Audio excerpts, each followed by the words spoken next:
Estamos de vuelta en Tolerancia Cero dentro del mundo de los intelectuales políticos. Probablemente uno de los más respetados es Ernesto Tone, cientista político, fue parte del segundo piso del expresidente Ricardo Lagos. Está aquí con nosotros. Ernesto, muchas gracias. Muchas gracias a Te invito a ver por la invitación. una nota sobre lo que va a ser tu participación.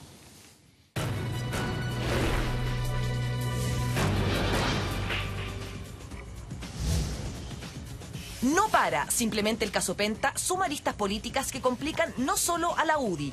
Esta semana la incomodidad llegó a personeros del oficialismo, incluso con molestia dentro de La Moneda, a raíz de la querella interpuesta por el Partido Socialista, donde las esquirlas llegaron hasta el ministro de Obras Públicas. Esto no se trata de platas políticas, sino que es un estudio real, concreto, entregado en su momento, de una fundación que se dedicaba a ello. En el mes de febrero, varios meses después de la campaña, incluso yo ya había renunciado a la fundación. La DC expresó de inmediato su molestia contra el PS por disparar directamente a uno de los suyos. Sumados los continuos desencuentros entre ambos partidos, las tensiones están vivas. La Democracia Cristiana me representó formalmente su molestia por esta declaración. Ambos coincidimos que tenemos un momento de un cierto deterioro en nuestras relaciones, que tenemos que hacer un esfuerzo adicional para que este clima de deterioro se pueda mejorar. En La Moneda no solo están en alerta por Penta, sino por los encontrones en la nueva mayoría. Es un secreto a voces la poca coordinación y escaso diálogo que existe entre ambos poderes. Está claro que la nueva mayoría no pensamos igual. Walker habla de un pacto político programático. Nosotros hablamos de una coalición de gobierno y eso aún no está decidido. Yo creo que vienen tiempos complejos, decisivos. Dos comisiones investigadoras se aprobaron en el Congreso.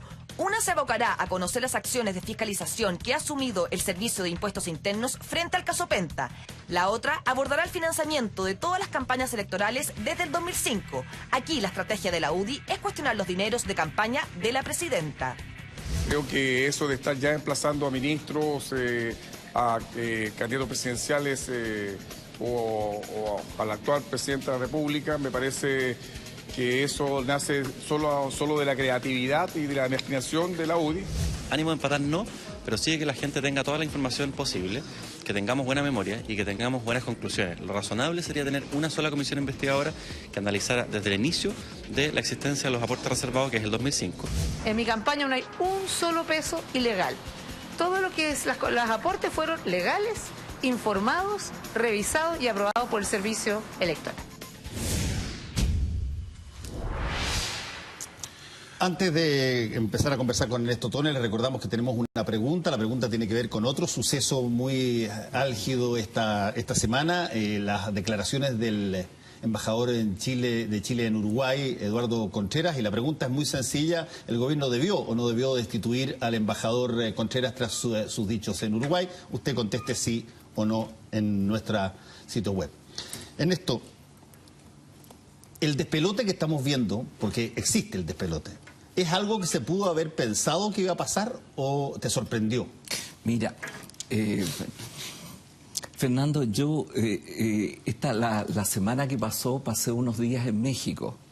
Fui a un seminario que me invitaron de la UNAM y me tocaron justo el periodo del desaparecimiento de los 43 estudiantes, una situación macabra, sí, de desazón, digamos, social, de desazón social muy fuerte, porque está fugado el alcalde, el jefe de la policía, la señora del alcalde es hermana del jefe de los narcos, el gobernador no se oye padre. En fin, hay una situación como de desazón con las instituciones democráticas.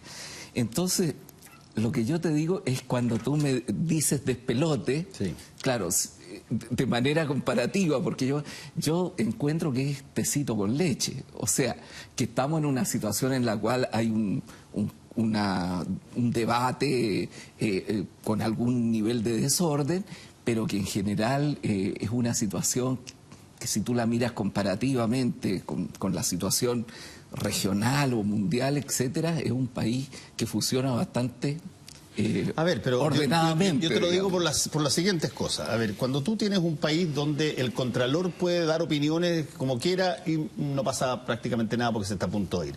Un embajador puede dar una opinión personal que eventualmente incomoda incluso a la propia coalición de gobierno. Las reformas parten de una manera, se ajustan de otra manera, se arreglan en qué sé yo, aunque parezca simbólico, en la cafetería de un opositor. Uno se empieza a preguntar, a ver, ¿estaba esta forma de hacer las reformas más trascendentales que se han propuesto en los últimos 40 años dentro de lo que era posible vislumbrar o se produjo una situación inesperada, ¿no? Yo diría que hay que analizar los distintos ejemplos que tú diste porque pertenecen a distintas situaciones. Por ejemplo, si tú miras la reforma tributaria en su conjunto, no la anécdota de lo que pasó. Sin duda en la propuesta que hizo el gobierno después hubo cambios, porque habían algunas cosas que no estaban del todo bien. Hubo una retórica, tanto por la parte empresarial como por la parte de los partidos políticos, muy fuerte. Pero sin embargo se terminó aprobando una reforma que es muy profunda. Si tú miras la situación regional en América Latina, Chile va a pasar a tener uno de los sistemas tributarios más parecido al de los países desarrollados. Es decir, es una reforma que yo creo que es exitosa, más allá de la anécdota, más allá de las cosas que pasaron. Y que además tuvo un sentido que iba mucho más allá de por decir así, de una aplanadora de mayoría. Hubo la reacción, hubo momentos más tensos, pero hubo la reacción finalmente de sentarse, de conversar y sacar esta reforma. Entonces yo creo que eso está bien. Si yo tuviera que decírtelo en términos generales, me parece que es una reforma exitosa. Ahora vamos a ver los impactos que tienen, pero va a tener impacto. Chile va a ser una sociedad menos desigual en algunos años más. Lo segundo, cuando tú me dices el contralor, yo creo que hubo desatino ahí en esa cosa del contralor. Y también me parece que el error del embajador fue un error muy grave. Por una si idea... tú hubieses sido canciller, ¿qué hubiese propuesto? No, yo creo que tendría que haber salido. Te lo digo muy francamente, es decir, yo creo que tendría que haber salido. Por lo siguiente, déjame explicarte el por qué yo lo creo. Yo creo que tiene que haber salido porque un embajador tiene una representación, y tiene una representación de país. Y por lo tanto sus palabras no pueden ser palabras personales, en un sentido, no puede decir públicamente un pensamiento personal que puede ser, en el cual él puede creer mucho. Él no puede, tiene una representación que es del país, que no puede ser una representación partisana. Entonces yo creo que ahí hay un error que las excusas no me suenan. No me suenan, no en el sentido de una persona a la cual yo le tengo mucho aprecio, pero no me suenan las excusas. Y me parece que es necesario en esos casos, como se ha hecho en otros casos, incluso con personas a los cuales los gobiernos le han tenido mucho aprecio como parte de su gobierno, hacer el cambio. Bueno, y si es que no ocurre eso, supongamos que... Yo creo que es un error. Ok, pero el error genera visiones a la ciudadanía. No sabe si es que esto es de habilidad, no sabe si que aquí se tuvo que acudir a alguien que pidió que se mantuviera porque si no afectaba a la coalición, pero el hecho es que la presidencia pierde, creo yo, estatus. Yo creo que afortunadamente en Chile no existe una situación en la cual los partidos tengan una capacidad de presionar por intereses de parte. Y por lo tanto yo creo que simplemente yo no tengo todos los elementos, pero si tú me preguntas a mí, yo te digo que yo creo que es un error, yo creo que no es una buena señal, porque lo que hizo el embajador fue un elemento que no tiene un conjunto de planteamientos que no tiene posibilidad de ser defendido en términos de su rol de embajador. Él no es un analista político, él no es una persona particular. Tú cuando asumes una responsabilidad así, asumes también las responsabilidades que ello lleva. Fernando. Ernesto, ¿cómo está usted? Yo estoy bien, gracias. Estimado arzobispo de... Mira, yo creo que lo de Castillo es más significativo de lo que... Contreras. Lo de Contreras es más significativo, soy malo con los apellidos, de lo que parece, es más que una simple anécdota, es más que la presión del supuestamente el Partido Comunista que le dobló la mano, como dicen algunos. Yo creo que eso no es el punto. Yo creo que lo que es significativo es precisamente que no lo defenestraran.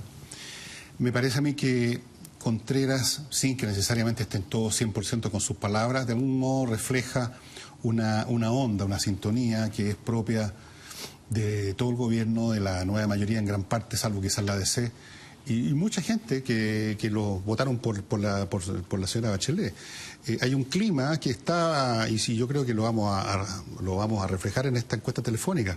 Yo creo que hay un clima, una onda de transformaciones, revolucionarias, como quieras llamarla, en virtud de las cuales este señor Contreras se atreve a decir lo que dijo, y el gobierno se atreve a mantenerlo a pesar de que le golpearon con la regla en los nudillos. Y cuando uno suma eso a declaraciones como la que acabamos de ver de Alejandro Navarro, hablando que vienen tiempos decisivos, todo eso me suena un poco a contrapelo con la manera como tú ves el país cuando contestabas la interrogante de Fernando, en el sentido de que comparado con México, bueno, claro, comparado con México vivimos en un estado casi de catalepsia en Chile. Porque en México simplemente se están matando, se decapitan, se cubren fosas con 50 cadáveres, es una cosa diaria. Sí, pero no solo con México. Bueno, y en otras partes. Pero la verdad, el problema es que de repente uno se engaña mucho con los tiempos de tregua. Tú estudiaste, como yo, seguramente muchos procesos históricos y sabes de que estos procesos tienen momentos en que parece que no pasa nada, que se acabó todo y que los moderados nuevamente toman el control. Aquí lo vimos hace no mucho tiempo cuando se empezó a reformar la reforma tributaria un poco, y entonces muchos respiraron diciendo aquí vuelve la sensatez tal como ellos la definen y se acaba. Pero la verdad es que en las revoluciones más feroces, que pueden durar años, hay momentos en que no pasa nada, tú sabes eso, y la gente va al café, va a la ópera. Entonces yo no me estaría tan seguro de que las cosas están tan tranquilas o que están tan en orden. Creo que hay factores, tú estarás de acuerdo, hay factores fuertes que podrían, y yo creo que efectivamente lo van a empujar al gobierno a ir más allá de la moderación, que van a empujarlo en la lógica de cerrar los ojos y seguir adelante, porque están atrapados en su propio discurso de transformaciones, y yo no me imagino en qué momento ellos podrían frenar ese tren de golpe y decir, no, hasta aquí nomás llegan las transformaciones, hasta aquí nomás llega la revolución, compañeros, y ahora todos para la casa, hagamos las cosas en orden, conversando con todo el mundo. Yo no creo que eso vaya a suceder en absoluto, y por lo tanto no creo que vamos a seguir viviendo con tanta calma seráfica como tú has pintado nuestro país. Yo discrepo de lo que tú señalabas. Lo discrepo. Y te voy a decir por qué. Porque yo creo que aquí no hay un programa revolucionario. Yo creo que sí. Bueno, por eso que discrepamos. Por eso. Entonces, yo lo que creo es que aquí hay un planteamiento reformador, y tiene todas las características de un proceso reformador. Es decir, se sitúan determinadas reformas que son las centrales y se hacen por los mecanismos de la democracia clásica. Y se hacen por los mecanismos de la democracia clásica, hay un debate y ese debate se va a realizar. Y yo no veo un futuro de asalto al Palacio de Invierno o de asalto... No, así no va a ser. No, bueno, pero tampoco un... ¿Para qué? ¿Un asalto al Palacio de Invierno para imponer las medidas o para evitarlas? Para imponerla o para evitarla, o sea, un momento revolucionario de conflicto revolucionario. Yo creo que aquí los caminos, se ha hecho una gran reforma tributaria, se ha hecho por la vía democrática, se ha ido por la vía de las reformas. Entonces yo creo que hay una cierta alarma parroquial en Chile respecto a vivir con una visión mucho más alarmista, sospechosa, un proceso que tiene momentos de tensión, pero donde hay una acumulación de cultura reformadora en Chile que yo creo que va a prevalecer, y va a prevalecer tranquilamente. Fíjate que, claro, hay muchos elementos, hay una oposición muy débil política, por hechos que surgen de las últimas elecciones, etcétera, pero se van a tener que encaminar a una oposición más fuerte, más organizada, y va a ser en una plataforma de mayores cambios.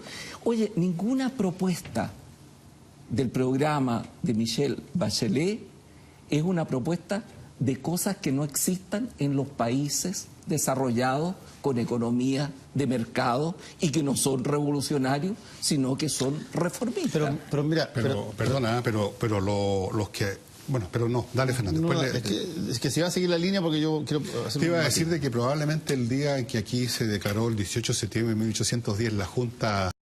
Ah, sí. Entonces deben haber dicho, no, si no estamos haciendo nada nuevo. En Estados Unidos hicieron lo mismo hace 20 años atrás, en 1776, y no pasó nada. Y no porque se ha hecho una cosa en otras partes y quizás ha seguido una línea tranquila, significa, y no siempre es así tan tranquila, significa de que todo va a estar bajo control. Yo quisiera estar totalmente equivocado. Yo no estoy diciendo que van a haber guillotinas ni asalto a la Bastilla. Pero digo que es un proceso más profundo del que uno de reforma. Del que yo señalo. Es que yo creo que el proceso de reforma es muy profundo. Lo que pasa es que es democrático. Lo que pasa es que es democrático y que, por supuesto, va a ser morigerado por un debate y por un conflicto. Yo creo que un país como Chile, que ha logrado tantas cosas, que ha saltado de los $4.500 per cápita a 23.185, que es la última cifra que da el Fondo Monetario. Es un país que tiene una capacidad de tensión política, de debate político, pero también de acuerdos políticos. Y yo creo que ese va a ser el camino que Chile va a seguir. Yo no veo la posibilidad de un deslizamiento hacia una situación populista o de desorden generalizado que significaría un retroceso. Pero mira, esa es mi visión. Ernesto, déjame plantearte un poco cómo se ve, cómo veo la cuestión desde un punto de vista que tiene que ver con la ideología. La oposición, y yo me imagino que lo hace conscientemente y no le reprocho para nada por qué lo hace, porque es oposición y tiene que tratar de introducir sus conceptos de la mejor forma, ha utilizado el componente de sesgo ideológico como si la palabra ideología fuera una suerte pecaminosa, como si fuera un problema.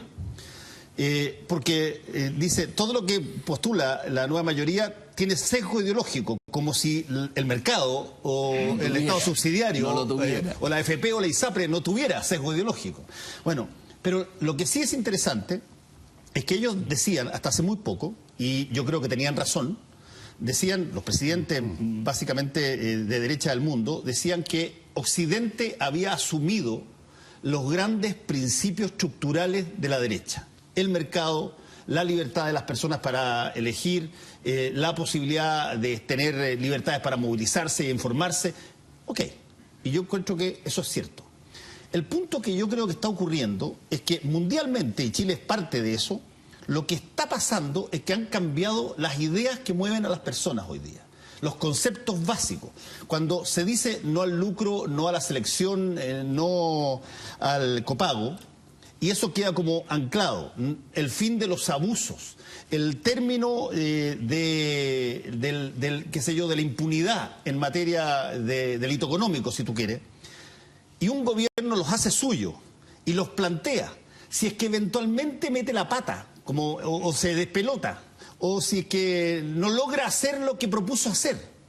Yo tengo la impresión que el triunfo, si se quiere, para esa coalición que llega, no es necesariamente la institución que deja, porque puede quedar un despelote grande. No, es que la gente no va a cambiarse de idea, no va a decir, no, ahora queremos el lucro, queremos el copago, queremos que vuelva la selección, ojalá que haya colusiones, todo lo contrario, va a buscar gente más competente que haga así bien la pega que le propusieron los que no lo pudieron hacer. Y eso es un poco, para mí, mover el drama que tiene la oposición hoy día y que lo dicen varios de ellos con total honestidad. Y dicen, el problema es que estamos discutiendo todos las ideas que propone el gobierno que está arriba. Y eso, cuando tú haces una discusión política sin idea propia, solamente con las estructuras, que además quieren reformar, sin idea propia, estás en una desventaja enorme. Puede ser de que el gobierno no logre hacerla incluso por impericia. Pero no significa eso que la gente automáticamente va a volcarse y va a decir, oiga, y por último, raya para la suma. Comunicacionalmente es muy jodido, y eso lo saben todas las personas que les ha tocado hacerlo. es muy jodido el tener que defender una idea en la que cree, disfrazándola políticamente correcta de una manera que no es la que realmente cree. Si hay gente que cree que la selección es buena, no puede decir yo creo que la selección es buena y que deberíamos estar separados pero iguales, tal cual como estuvieron los negros en Estados Unidos hasta, qué sé yo, el año 1800 y tanto. Deberíamos tener baños para negros, baños para blancos, pero si en la medida que sean los iguales los baños, está todo bien. O que alguien diga, yo creo absolutamente en el lucro y creo que debiera ser un bien de consumo la educación, y creo que más aún debiéramos poner el bien de consumo en todas las cosas que ahora se están diciendo que deben ser derechos. Mucha gente probablemente piensa así, genuinamente lo piensa así. Dice, ¿qué tiene de malo con eso? Yo creo que haya selección. A mí me interesa que haya gente que me sirva. Y hay otra gente que probablemente tiene más talento para mandar y que debiera ser así la cosa. Pero a la hora de llevarlo a una política electoral no estás en condiciones de proponerlo. Y por lo tanto, emboscas, disimulas, tienes que buscar una fórmula para que no parezca que tú quieres eso, y eso te disminuye la posibilidad de defender ideas. Y por lo tanto creo que en gran medida la derecha en Chile, que tiene talento para hacer oposición sin duda, está empezando una discusión que yo la veo crecientemente, porque hay más voces que saltan que dicen, a ver, ¿cuáles son las ideas nuestras que vamos a oponer para que se dé la batalla con respecto a las ideas de uno y no estemos, por ejemplo, en el caso de la reforma tributaria, discutiendo números, pero al final las ideas ancla quedaron? Bueno, pero es que el error de base, Fernando, en esta visión es pensar que Occidente, o los valores de Occidente que se forman desde el Renacimiento para adelante, que pasan por la Reforma, por la Revolución Francesa, por la fundación, por los padres fundadores de Estados Unidos, por la Reforma Inglesa, en fin, por las luces, que todo este proceso de formación de un conjunto de ideas, de principios, donde se conjuga la tendencia a la igualdad con la libertad individual, y todo eso sean ideas de derecha. Yo creo que eso es una enorme confusión, es un paquete ideológico que se trata de vender, pero no es así. Y no veo por qué la economía de mercado tiene que ser una idea de derecha.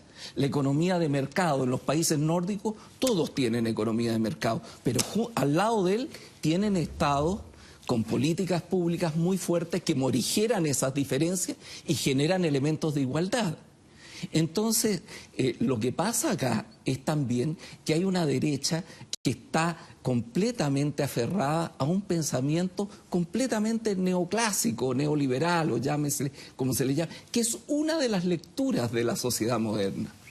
Pero hay otras lecturas, que no significa que desaparezca la economía de mercado, que desaparezcan las instituciones de la democracia liberal, etcétera, que es la visión, la gran modernización en Europa y la gran modernización en Estados Unidos desde el New Deal hasta ahora, ha sido muy ligada a ideas liberales, progresistas y socialdemócratas.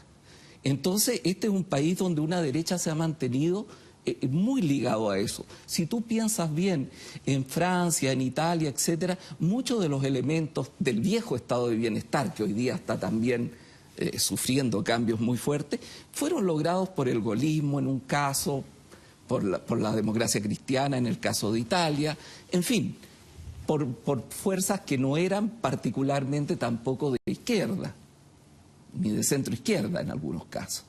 Entonces, lo que yo estoy viendo es que la derecha tiene la necesidad de reformular su discurso, de reformularlo en términos de que aquellas cosas que se naturalizaban, que se creían que eran como esto es una economía de mercado, hoy día no es así.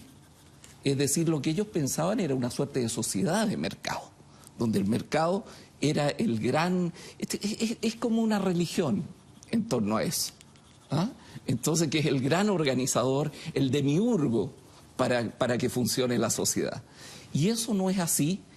El mundo, la sociedad chilena hoy día es una sociedad mucho más secularizada, mucho más escolarizada, sin miedo, con un sentido más fuerte de una necesidad de tener otros derechos y de pedir una mayor calidad por parte del Estado. Y que tiene una exigencia del sistema político y del sistema económico mucho mayor. Fernando.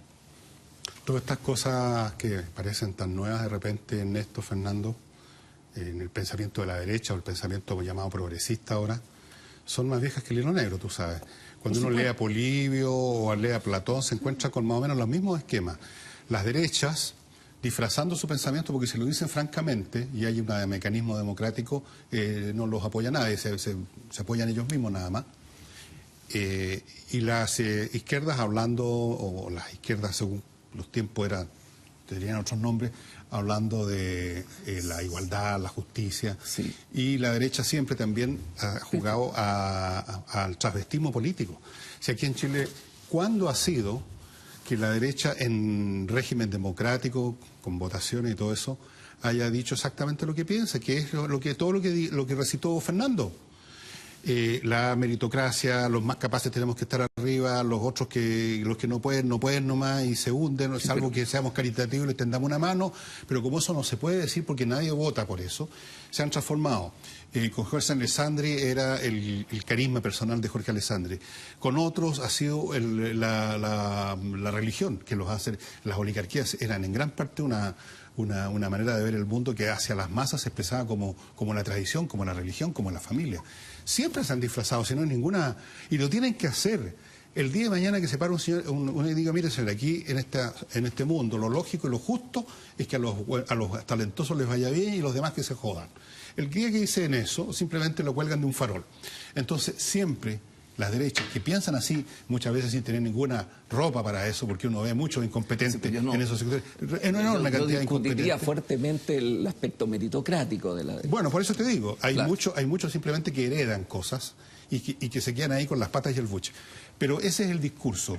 Y tú lo ves incluso en la anécdota, cuando se sienten que tienen la posibilidad de hacerlo, brota cierto sentido de prepotencia y superioridad social que resulta bastante, que lo han sufrido incluso algunos miembros políticos de la derecha, como le pasó a, ¿cómo se llama este que estuvo acá con nosotros? Se me olvidan los nombres.